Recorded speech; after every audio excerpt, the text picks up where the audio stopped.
Hai, ketemu lagi sama gue. 1 bulan yang lalu ya, kayak kurang 1 bulan gue baru upload. Di sini sekarang gue mau bahas bagaimana caranya supaya kita itu tidak mengundang masalah dalam rumah tangga. Um, Banyak kan kasus terjadi, itu pokoknya banyak banget, gue akan ungkap hari ini juga sesuai dengan pengalaman pribadinya gue dan sesuai dengan apa yang gue lihat. Oke, jadi ini bukan cerita segini, cerita si ini karena gue ngelihat sendiri. Pada saat gue nikah sama suami gue ini, kita bikin rule ya, peraturan antara gue sama suami gue. Pertama kita nikah itu, suami gue bilang sama gue, peraturannya jangan membawa teman sahabat dalam rumah tangga kita. Dia mau nginep-nginep atau terlalu dekat, terlalu intim, itu tidak boleh. Itu berbahaya, mama, dia bilang. Awalnya sih gue gak mengerti, tapi ternyata akhirnya gue paham. Oke, kenapa suami gue bilang jangan membawa teman, sahabat, ataupun tetangga, ataupun apapun, orang ketiga ke dalam rumah tangga? Karena benar, kejahatan terjadi bukan karena keinginan si pelaku, tapi karena ada kesempatan. Selalu ada kesempatan. Contohnya misalnya, gue baru ingat ya, pada saat gue pernikahan pertama gue, mantan suami gue kan polisi ya, dia laki-laki yang nggak bermacam-macam deh, nggak suka main perempuan, nggak suka laki-laki aneh-aneh, nggak suka, dia positif. Gue cerai sama dia bukan karena orang ketiga atau apapun, tidak. Gue sangat menghargai dia karena ada faktor orang tua yang terlalu ikut campur. Orang tua dia, bukan gue. Oke, tapi dia orang yang hebat, orang yang baik.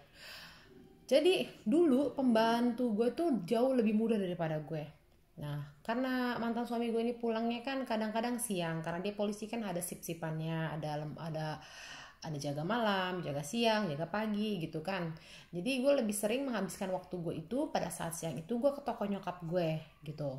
Nah, gue bakal kaget suatu hari, mantan suami gue bilang gini, "Dek, tolong bilang sama pembantu yang itu ya, yang ini," katanya, "yang sopan sama saya. Emang dipikir saya laki-laki murahan apa? Loh, emang kenapa?" Saya bilang gitu kan, gue bilang, "Ini udah yang ketiga kalinya ya. Dia pulang kerja udah tahu motor saya bunyi, saya pulang kerja, motor dia Ninja. Dia pakai BH doang sambil nyuci. Terus dia bilang mau minum, Pak, pakai BH doang." Saya tuh jadinya serba salah, disangkanya saya genit, saya laporin kamu, disangkanya kalau saya nggak laporin sangkanya saya cari-cari kesempatan, kalau misalnya dia mau goda-goda saya, dibilang. Jadi udah saya nggak suka, saya cari yang lain aja, kata kayak gitu. Saat itu juga nggak pakai lama gue pecat. Itu pembantu loh, pembantu aja bisa jadi jahat, ya kan? Nggak semua pembantu seperti itu, cuman ada yang seperti itu, nggak semuanya ya. Itu aja bisa jahat loh, orang yang kita anggap mbak kita yang baik bisa begitu. Dan yang kedua, ini pengalaman pribadi gue. Gue itu dulu kerja di perusahaan besar, perusahaan investasi nomor 3 di Indonesia. Itu perusahaan asing juga, gabungan. Gue punya klien, dimana klien gue ini adalah big boss, suatu perusahaan besar, direktur keuangan. Dia sekali injek itu miliaran. Oke? Nah, gue di dalam kantor gue itu gue punya sahabat-sahabat, tim gue sahabat gue dari zaman kuliah gitu, ke satu kantor sama gue kan, terus asik banget ya kan. Nah, pada saat itu bapak ini baik banget sama gue, dan percakapan kita itu hanya sekedar pekerjaan, nggak ada yang namanya gue flirting atau misalnya gue sosok manja-manja, karena gue tipe kalau orang yang ngakak gitu ya kalau gue ngomel kalau misal gue cablak gitu. Terus gue nggak tahu kalau ternyata dia suka sama gue nggak tahu, karena gue pikir ya udah gue ngomong sama dia sebatas soal pekerjaan gitu loh. "Pak, Intan pusing nih, belum achieve, tau nggak nih, belum sampai target, gimana nih tim gue?" Karena gue itu head of marketingnya. "Ya Intan, kalau seandainya mau nangkep hiu nggak bisa pakai pancingannya pakai ikan teri." Gue diajarin hal-hal seperti itu gitu loh, karena gue tahu dia orang pintar. dia baik, gue ulang tahun gue dikasih handphone, kita makan siang bareng, tapi bukan gue sendiri, gue selalu bawa teman-teman gue, kita karaoke pulang kantor, tapi sama teman-teman gue, karena saat itu gue berpikir bapak ini pekerjaannya banyak, mungkin dia ketemu sama orang macam badut kayak gue, teman-teman gue orangnya kocak-kocak semua, mungkin dia seneng kayak ketemu stand up komedi gitu kan, gue berpikirnya sampai situ aja. Sampai satu hari gue lagi nyetir sama teman-teman gue mau ke kantor, temen gue bilang gini, sahabat gue sendiri yang sampai telat di badan gue, dia tahu guys, temenannya bukan 10 tahun, bukan 11 tahun, sekitar 15 tahunan. Intan, lo kok mau sih sama bapak itu? Lah emang kenapa? Kan temen doang, gue bilang sama dia, macet-macetan. Jayalah Intan, dia suka kali sama lu kan head of marketing ya di perusahaan bagus, gaji lu bagus, lu cakep, biarpun janda, lu janda berkelas, dia bilang. Lu mau? Gue sih nggak mau, jijik, amit deh bapak-bapak gitu. Terus gobloknya gue ke brainwash, gue langsung pikir, ih bapak-bapak, langsung begitu kan. Waktu itu kan gue pisah kan umur 30, gue jadi masih muda kan, bapak-bapak gue langsung gitu. Nah sampai akhirnya setelah gue dengar omongan itu, gue menjauh, karena gue nggak mau bapak ini deketin gue atau benar-benar suka sama gue, karena gue berpikir bapak ini punya istri juga gitu loh, gue nggak mau rumah tangganya dia hancur kan, gara-gara dia naksir gue gitu. Tahu-taunya setelah berapa bulan kemudian bos gue ngajak gue pindah ke perusahaan lain, gue dibawa, dan gue ngajak tim gue dong, dan sahabat gue ini nolak dengan alasan dia bilang, gue mau jadi kepala bukan ekor, sama kayak lu Intan, izinkan gue berdikari di kaki gue sendiri supaya gue bisa jadi seperti lu kalau lu sayang sama gue. Alasannya masuk akal banget kan, sampai gue menyetujuinya guys. Gue pikir iya, tapi namanya bangke itu diketutupin pasti ketahuan juga kan. Suatu hari gue tahu ternyata mereka nikah siri. Kesel sih, jangankan suami orang diambil, jangankan pacar orang yang suka sama kita, yang ngefans sama kita ternyata ngefans, diambil sama sahabat sendiri, apalagi dia tahu ini tajir kan, kayak gini. Kesel juga sih guys, beneran. Kayaknya lu kok kayak gitu banget sih gitu kan, bukannya ke cowok ini, ke dia ini, karena gue tahu bapak ini orangnya kalem, gak macem-macem, gue yakin digoda sih, gue yakin ya. Sampai akhirnya mereka gue dengar nikah. Dan suatu hari akhirnya gue ketemuan sama sahabat gue ini, gue ajak ngomong dong sahabat gue, karena gue tipikal orang yang tidak suka merusak rumah tangga orang dan rumah tangga gue dirusak orang. Gue punya pengalaman dimana bokap gue pernah main cewek, nyokap gue nangis, rumah tangga nyokap gue gak baik, anak-anak jadinya jadi korban. Umur 5 SD gue bersumpah tidak akan pernah menjadi orang ketiga atau merusak rumah tangga orang. Itu sumpah gue sampai detik ini selalu gue pegang. Gue bilang sama teman gue, lu sejak nikah sama dia lu berjilbab. Gue bilang, bapak itu kan haji ya, yang istrinya juga hajah.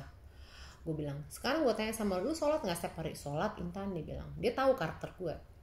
Sekarang mendingan lu telanjang, mendingan nongkrong di Gajah Mada sana, gue bilang, jadi pelacur. Kok Intan ngomongnya gitu? Loh, apa bedanya lu sama mereka? Lu sekarang menutup diri lu pakai jilbab, tapi lu rebut suami orang. Lu nikah katanya dengan siri, apa lu izin sama istrinya di sana? Walaupun secara katanya hukum Islam tidak perlu izin-izinan, tapi secara sebagai pernah menjadi istri dan sebagai atas nama perempuan, lu mau nggak digituin? Lu sholat, lu berjilbab di sana, sholat itu berjilbab, istrinya sudah disahkan sama agama, sama Tuhan, diberkatin punya anak, dia juga sholat. Ya Allah, tolong lindungi suami saya, bila suami saya melakukan hal-hal bodoh, kembalikan suami saya. Dia juga berdoa. Sekarang lu berdoanya apa? Lu berdoanya bilang, ya Allah, semoga hubungan saya direstui dengan bapak ini. Allah mana yang jawab lu? Lu mau Allah bukan Allah orang bener. Allah lu berarti Tuhan lu Tuhan salah, lu Tuhan salah, karena Tuhan nggak pernah ngizinin kayak begitu tuh, nyakitin hati orang. Gue bilang gitu. Akhirnya sampai dia diam, dia nggak mau ngomong apa-apa lagi. Gue akhirnya nggak ketemu lagi kan. Iya, jadi gue bilang gitu sama temen gue. Akhirnya gue nggak ketemu lagi sama dia, walaupun sampai detik ini gue berteman, cuman membuat gue jadi ilfeel karena gue nggak suka hal-hal seperti itu. Gue bilang gue temen lu, gue sahabat lu, tapi gue nggak suka, lu tahu gue nggak suka kayak gitu, jadi gue mundur, gue bilang. Dan yang kedua, perselingkuhan itu juga bisa terjadi, tau nggak Gar? Pada saat gue pertama kali kerja dalam dunia pekerjaan kan, pada saat gue pisah itu gue langsung disuruh kerja menyokap gue biar gue nggak stres di rumah. Pas gue baru masuk 1 bulan, ada sekretaris di sana yang cantik, elegan, nggak kayak cabe-cabean, makeupnya nggak berlebihan, bener-bener elegan, kecewean banget. Manggil gue ngajak makan. Gue kaget kan, ada apa nih ngajak makan? Terus dia bilang gini sama gue, Intan tolong bilang sama teman lo ini nih yang ngerebut orang suka sama gue. Jangan deketin si A lagi, A ini salah broker. Gue tanya, emang kenapa? Si A ini kenapa? Gue bilang, A ini bukan udah punya istri? Iya. Dan urusannya sama lo apa? Lo kan udah punya suami kan? Iya. Gue pacaran sama dia udah 10 tahun, Intan. Terus lo kok pacaran sama dia? Itu lo gak perlu tahu, dibilang. Jadi gue gak mau temen lo itu ngancurin hubungan gue sama si A ini, dibilang. Tolong bilangin ya, suruh jaga jarak, dibilang. Gue deket sama istrinya si A ini, istrinya lahiran gue dateng, kita hangout bareng, kita berdua two family, kadang-kadang liburan bareng. Lu kebayang gak sih pas selingkuhan mereka segitu hebatnya, sampai contohnya gue melahirkan, teman laki gue datang padahal dia berselingkuh sama suami gue. Lu kebayang gak sih sakitnya kayak gimana? 10 tahun loh. Istrinya si A ini ya broker juga gitu loh. Cuman menurut gue ini sadis banget gitu loh, orang sampai segitu jahatnya, iya kan? Jadi guys, perselingkuhan itu mereka akan tutupi sehebat-hebatnya dengan cara apapun, pura-pura jadi sahabat istri, sahabat suami, itu bisa terjadi, makanya hati-hati. Itu kasus kedua. Dan yang kasus ketiga, gue pernah waktu gue pacaran, gue punya temen namanya si W waktu di kampus. Si W ini baru kenal sama gue, deket, akhirnya gue ngerasa kasihan sama dia. Dia cantik, dia bilang gue pacaran 4 tahun sama si ini, terus akhirnya si ini nikah sama orang lain, sama dokter, terus gue malah gue suka dipukulin, gue sedih banget, gue dicampakin begitu, katanya gitu. Sebagai perempuan gue merasa iba dong, ih jahat banget sih lu nikah pacaran 4 tahun nikah sama orang lain, marah dong sebagai naluri perempuan gue gitu kan. Gebukin lagi kan, gue kesel dengernya. Ya udah kalau kayak gitu putusin aja, dia kan udah nikah lagi. Enggak, gue mau hancurin rumah tangganya dia kan bayarin kuliah gue sekarang, dia juga mau beliin gue apartemen, begitu gue dapet semua mau gue dempak dia, katanya gitu. Ya nggak gitu juga, lu cari lain aja. Kebetulan saat itu ada acara band Elemen ke kampus gue. Saking baiknya kan banyak cowok-cowok kampus lain pada dateng kan. Gue bilang, lu cari aja yang lain, bilang sama gue, nanti gue kenalin, yang penting lu happy, lu jangan sedih ya, gue bilangnya gitu. Gue kasihan gitu, digebukin, ditinggal kawin, sakit banget kan.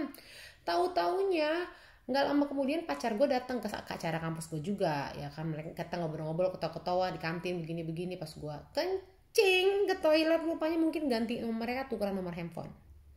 Bagaimana gue bisa tahu? Namanya bangke ketahuan juga. Pasti kita tahu lah ciri-cirinya. Seminggu kemudian gue tahu dari temennya sendiri, itu temen gue si W ini sampai nongkrong sampai pagi, ini begini. Intinya dia ngerebut pacar gue. Gue telepon, bangsatnya laki-laki ya. Pada saat gue pacaran sama cowok gue ini, dia tahu gue beda agama, dia bilang it's okay. Pas dia ketahuan selingkuh dari gue tanya kenapa lo lakuin itu sama gue, dia bilang karena kita beda agama, nggak worth it juga dilanjutin karena akan mentoknya di beda agama. Jadi gue pilih dia. Enteng banget ngomong kayak gitu mulutnya guys. Dulu ngomongnya asik aja ya kan. Nah itu gue bilangin sama lo, kita nggak pernah tahu isi kepala teman kita. Kita yang tadi niat baik, toto kita yang dihianatin gitu loh. Iya kan? Kadang juga ada perempuan mungkin berpikir, gue pernah ya, temen gue ada yang ngomong begini, ya udah rumah tangga gue dihancurin sama pelakor, gue jadi pelakor lagi, jadinya impas. Dia bilang, ngapain gue suami gue udah rebut orang, gue setia gue rebut lagi suami orang gitu. Ada juga yang kayak gitu, itu bahaya banget tuh sampai dia berpikir seperti itu gitu loh. Dari case-case itu, dari pembantu gue, terus temen gue diambil orang, lu pikir gue diem aja sampai situ? Enggak loh, abis pulang kuliah gue ajak temen-temen gue ke kos-kosannya dia, ya kan. Gue ke kos-kosannya dia, gue bilang, kebetulan karena tahu ada insting apa nyuruh gue ke sana. Pas gue udah ke sana, gue ada sepatu warna hitam, itu bukan sepatu mantan pacar gue. Gue gedor kan, oh rupanya ada cowok. Gue bilang gue tembak aja ya kan. Itu Mas Adi ya, gue bilang. Iya. Mas Adi katanya udah nikah ya. Iya, oh Mas Adi katanya mau beli apartemen dia. Iya, dia kemarin nangis sama gue, katanya dia benci banget sama lu, dia mau pelorotin lu kayak gini. Terus sekarang dia pacaran sama pacar gue. Cewek temen gue itu ketakutan. Terus Itu kan cowok lu, dia bilang. Itu bukan cowok gue, itu mantan. Setelah lu rebut jadi mantan gue kan, sekarang cowok lu. Terus si W itu dibilang, diam kamu. Gue bilang, lu udah punya istri dokter, lu udah baik-baik, udah lu lanjutkan hubungan lu sama istri lu. Jangan coba-coba sakitin hati perempuan. Dan perempuan ini pengen ngancurin lu hati-hati, gue bilang. Gue kasih tahu semuanya lah, namanya gue sebagai manusia, gue marah dong. Gue mau baik sama dia berakin gue. Ya gue berakin lagi kan. Akhirnya gue pulang dong. Pas gue mau pulang sama teman-teman gue, jaket gue ketinggalan. Otomatis gue harus balik lagi ngambil jaket gue. Pas gue ke atas ke kos-kosannya dia, pas gue mau ngambil jaket gue denger suara teriak-teriakan.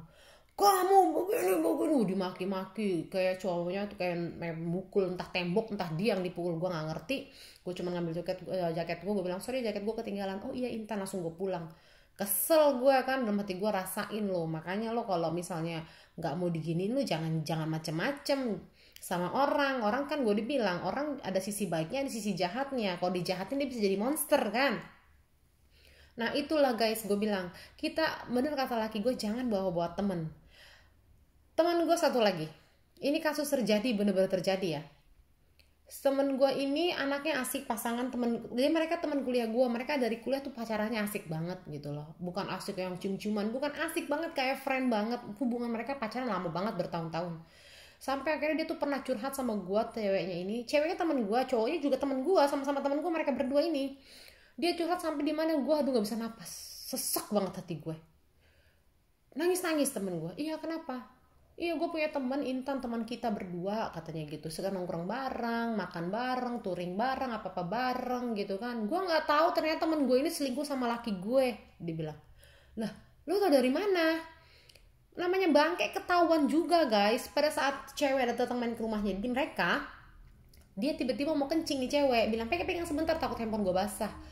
Pas lagi handphonenya dipegang, pas waktu itu BBM itu bunyi gitu kan. Pas lihat lo kok profil yang bunyi dari suaminya yang ada di sampingnya dia, di sana lagi main game, dipikirnya kan. Dibaca, di scroll kan ke atas, ih mampus ketahuan guys gitu kan. Cerai guys, bener, cerai. Makanya gue tanya kenapa sampai cerai, kenapa tidak sampai ada kata maaf. Kalau diselingkuhin sama orang gak gue kenal, gue masih mengerti. Tapi diselungkin sama orang yang gue kenal, dua-duanya nyakitin gue. Dia yang kenal sama gue, sahabat gue, ngerebut suami gue. Dia tahu itu sahabat gue, tapi dia selingkuhin gue dengan sahabat gue, ke sahabat gue katanya gitu.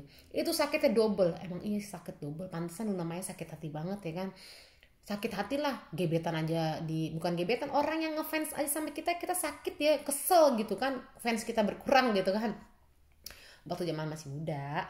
Terus pada saat pembantu aja kayak gitu kita kesel kan. Terus apalagi teman, apalagi sahabat. Enggak. Banyak banget kasus-kasus di mana nikah sama sahabat suami, nikah sama sahabat kita sendiri. Yang pernah tuh yang lagi juga waktu itu pernah sampai beritanya kemana-mana yang di sosial media, cewek naik ke mobil suaminya di jalan, dia sampai naik mau mecahin kaca mobil.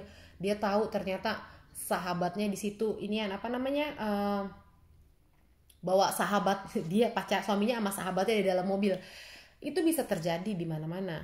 Apapun alasannya, kita sebagai punya pasangan kita harus berhati-hati. Jangan membawa-bawa masalah, jangan coba-coba. Laudia Cynthia Bella katanya pernah berstatement tidak akan memposting foto suaminya lagi karena dia bilang kan mungkin subhanallah suamiku baik banget begini-gini yang membuat orang-orang gila suami idaman jadi pengen ngambil kan. Kadang memang bukan karena dia itu kaya pas orang lain, gue mau dong di suami gue nih gak ada yang kayak begini nih, gue mau kayak gitu. Kalau cuman mau kayak gitu wajar. Tapi kalau misalnya dia udah berpikir gue harus dapetin dia, nah itu yang bahaya. Kita yang ngefans sama orang ganteng wajar, suami gue ngefans sama cewek cantik wajar. Tapi jangan sampai berpikir gue harus milikin dia dengan apapun caranya. Itu yang bahaya, iya kan? Makanya gue bilang, suami gue bilang jangan bawa-bawa. Dan gue nggak pernah, laki gue tuh nggak pernah bawa teman ke rumah, kecuali misalnya ada tetangga ada sesuatu mau dibicarakan, gue masuk ke dalam. temen gue tidak akan pernah datang ke rumah kalau ada suami gue, kecuali hal penting banget, misalnya dia mau ngambil sesuatu dia langsung pulang. Dan gue pun begitu, gue nggak pernah mau ke rumah temen gue ada suaminya. Di sini, di Qatar, di Malaysia, di Indonesia gue nggak pernah mau, kecuali gue cuma mau ngambil sesuatu itu penting, gue langsung pulang. Nggak pernah gue nongkrong-nongkrong, ketawa-ketawa, ngopi-ngopi, apa yang nginep-nginep, itu gue nggak pernah, karena gue nggak mau dia merasakan nggak nyaman sama kayak gue, nggak nyaman ada seorang kayak begitu. Kalau sekedar ketawa-ketawa oke, gitu loh. Kalau misalnya gue punya sahabat deket banget, cuman kalau misalnya untuk apa, suami gue nggak ada, main ke rumah boleh. Kalau misalnya dia suaminya nggak ada, gue main ke rumah, tidur tiduran, makan bareng, masak bareng, boleh gitu loh. Tapi kalau ada suami, kita jaga jarak gitu loh, supaya tidak mencegah hal-hal yang tidak diinginkan, iya kan. Terus kecuali juga misalnya kayak kemarin anak gue ulang tahun, gue ngundang satu keluarga, dia ada istrinya, ada suaminya, ada anaknya gitu kan. Istrinya ngebir bareng sama gue, suaminya ngebir bareng sama suami gue di luar, terus anak-anak nonton TV, itu nggak apa-apa, masih bawa pasangan masing-masing ya, kita masih bisa melihat, itu juga jarang terjadi. Tapi kalau misalnya ada suami temen gue datang, kita ngebir bertiga bareng-bareng satu sofa begitu, aduh itu nggak bahaya, itu bahaya banget guys. Bener kata suami gue, jangan bawa-bawa pertemanan dalam rumah tangga. Berteman boleh, tapi jangan sampai terbawa terlalu intim. Katanya tak kenal makanya tak sayang. Kalau udah kenal, lama-lama next selanjutnya adalah mulai dekat, kan itu yang berbahaya kan. Makanya gue selalu mewanti-wanti diri gue sendiri, suami gue mewanti-wanti dirinya sendiri, jangan terlalu dekat atau membawa persahabatan dalam rumah tangga. Bersahabat boleh, tapi pasangan kita udah biasa aja, lu nggak usah ikut campur gitu loh, gitu guys. Jadi banyak pengalaman-pengalaman itu yang membuat gue jadi berpikir benar yang dibilang suami gue itu benar. Jadi membuat gue jadi belajar. Banyak kan kasus-kasus di mana suami diambil orang. Makanya kita bukannya gue menghina pembantu, enggak, pembantu itu pejuang devisa negara, itu hebat. Ada sebagian yang nakal, enggak semuanya nakal. Tapi hati-hati juga gitu kan. Sama teman-teman kita, sahabat-sahabat kita, gila. Sahabat gue belasan tahun aja ngelihat ada yang suka sama gue, tajir melintir, langsung diembat say, iya kan. Sejak itu gue nggak pernah mau lagi namanya bawa-bawa suami gue acara kumpul-kumpul sama teman-teman gue, enggak. Apalagi mereka masih waktu itu, saat itu masih jomblo-jomblo gitu kan, gue nggak mau. Suami gue di rumah aja, gue yang pergi sama teman-teman gue, misalnya sama cewek-cewek ya, kita ngopi Starbucks, kita karaoke, teman cewek-cewek aja. Gue nggak pernah bawa suami gue nggak pernah bawa. Terus banyak deh pokoknya kasus-kasus kayak begitu, karena diselingkuhin sama orang yang kita kenal itu sakit.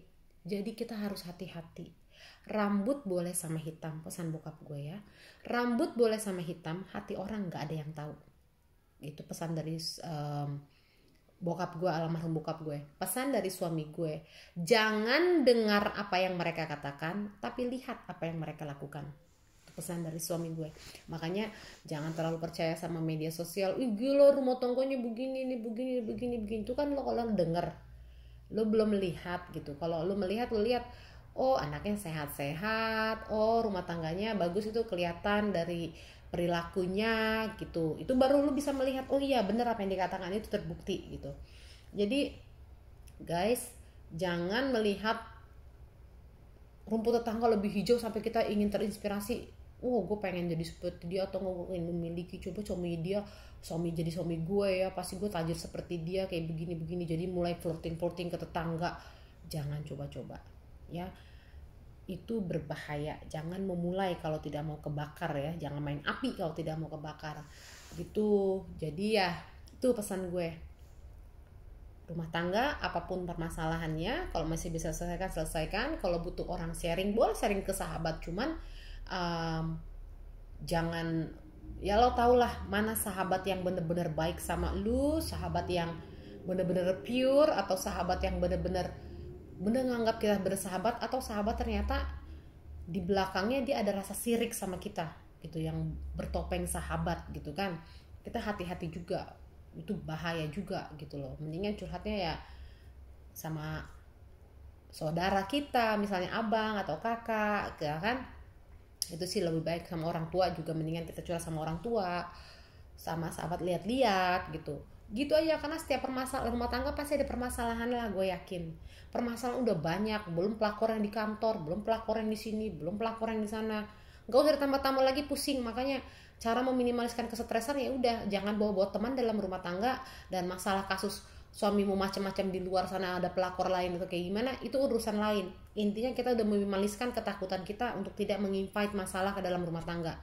Kalau soal dia mau macam-macam di luar sana, suatu hari ketahuan juga kok, ya kan, suatu hari ketahuan juga. Makanya gue bilang perempuan harus punya power, perempuan harus punya komitmen, lakukan yang terbaik. Gue yakin apapun yang kita lakukan yang terbaik, kita pasti akan dibantu sama Tuhan. Gue yakin itu, gue percaya itu, gitu loh. Jadinya semoga ini bermanfaat ya buat kalian. Gue ceritain kayak gini karena banyak kasus tuh yang gue denger kayak gini, bahkan terjadi sama gue, artis yang begini, ini begini, teman sahabat gue sendiri begini. Aduh, kepala gue tuh pusing. Mungkin banyak yang nggak banyak mau ceritain kayak gini, dia malu atau kayak gimana. Gue nggak ya nggak tahu, gue pengen ceritain ini kenapa, karena gue nggak mau orang merasakan sakit hati. Gue juga suka heran tuh sama perempuan-perempuan zaman sekarang ya. Gue lebih suka tuh pacaran sama suami orang karena lebih excited, lebih menantang katanya. Gue gak ngerti mereka gila apa idiot gitu kan. Kok bisa ya berpikir suami orang lebih menantang, lebih excited. Iya excited karena namanya laki-laki lagi jatuh cinta sama orang lain gitu kan. Pasti lagi gila-gilanya kayak kalian, kita dapat handphone baru kan kita pegang-pegang terus kan. Cuman gue gak ngerti excitednya di mana. Pasti kalau saat pun dia berhasil ngerebut pasangan kita dan dia menikah, gue yakin suaminya itu bakal pacaran lagi sama orang lain. Karena dia udah berani meninggalkan istrinya untuk nikah sama lu, dia akan melakukan hal yang lain, hal itu lagi. Karena dia udah berhasil sekali. Lalu jangan GR. Bajingan lu dapetin belum tentu bajingan itu jadi suami yang baik. Bisa jadi bajingan lain, lu digituin lagi. Udah gitu lu udah jadi istri merebut suami orang, lu jadi udah menang ambil suami orang gitu kan. Terus jangan berpikir semuanya akan baik-baik aja. Pasti nanti ada sesuatu yang terjadi lah. Biar ya gue nggak berani ngomong apa, biar Tuhan yang menilai, mungkin Tuhan yang tahu yang terbaik, Tuhan yang ya pokoknya apapun yang dilakukan di atas penderitaan orang lain, gue yakin dipercaya itu ada bayarannya nggak murah, bayarannya mahal. Dan buat perempuan dibilang excited sama suami orang, lu juga bakal nikah, lu juga bakal punya suami. Kalau ada perempuan lebih muda lagi bilang ke lu, gue excited sama suami lu, lebih menantang, lu mau ngomong apa, itu karma lu. Jadi hati-hati sama orang, sama mulutnya ya. Jangan bilang suami orang lebih menantang begini, jadi suami kedua, jadi istri kedua begini-gini. Buat juga suami-suami yang misalnya bilang boleh kok berpoligami dalam agama, boleh. Cuman lu pikir-pikir lagi deh sebelum poligami ya, walaupun agama mengizinkan ya. Emang lu udah sehebat Nabi Muhammad? Satu. Yang kedua, lu punya anak perempuan. Suatu hari nanti lu punya anak perempuan yang lu sayang, lu kerja keras, lu bin mainan, lu rawat, lu jaga. Kalau udah pacarnya telat dikit pengen lu gebukin. Terus udah lu kuliahin jadi orang, istri lu, anak lu, kesayangan lu, anak perempuan lu diduain di poligami. Lu ikhlas nggak sebagai bapak yang udah mati-matian ngurusin dia, ngasih kasih sayang? Anak perempuan lu disakitin sama suaminya dengan alasan ya udah poligami boleh. Lu nggak rela kan sebagai bapak digituin? Nah, dengerin baik-baik bapak-bapak, kami juga nggak mau diduakan ya, karena kami dulu sayang sama orang tua kami, capek-capek dididik, capek-capek dibesarkan, nggak mau diduakan, mereka juga nggak rela. Nah kalau lu berpikir ya sesuai agama itu boleh, dia bilang ya nanti lu punya anak perempuan ya, kita lihat sendiri deh, lu pas saat lu ngeliat anak perempuan lu nangis karena cemburu, karena kayak gini, lu sebagai laki-laki bagaimana perasaan lu? Masih membela poligami atau akan stop? Karena ini kan hukum alam ya, hukum alam. Jadi gue menolak poligami, gue menolak diduakan, dan gue konsen pada satu hal, ya udah rawat, jaga baik-baik rumah tangga kita supaya sampai akhir hayat. Semoga bermanfaat ya buat kalian. Gue cuma ngasih inspirasi doang supaya kita lebih berjaga-jaga. Kadang kita nggak tahu temen kita bisa jahat, sahabat kita bisa jahat, bisa menjadi parasit, makanya waspada. Ya udah gitu aja. Makasih udah dengerin video gue. Kasih tau gue dong, gue harus ngomong apa lagi. Mau siapa tahu gue punya pengalaman, komen aja ya biar gue tahu. Oke, bye.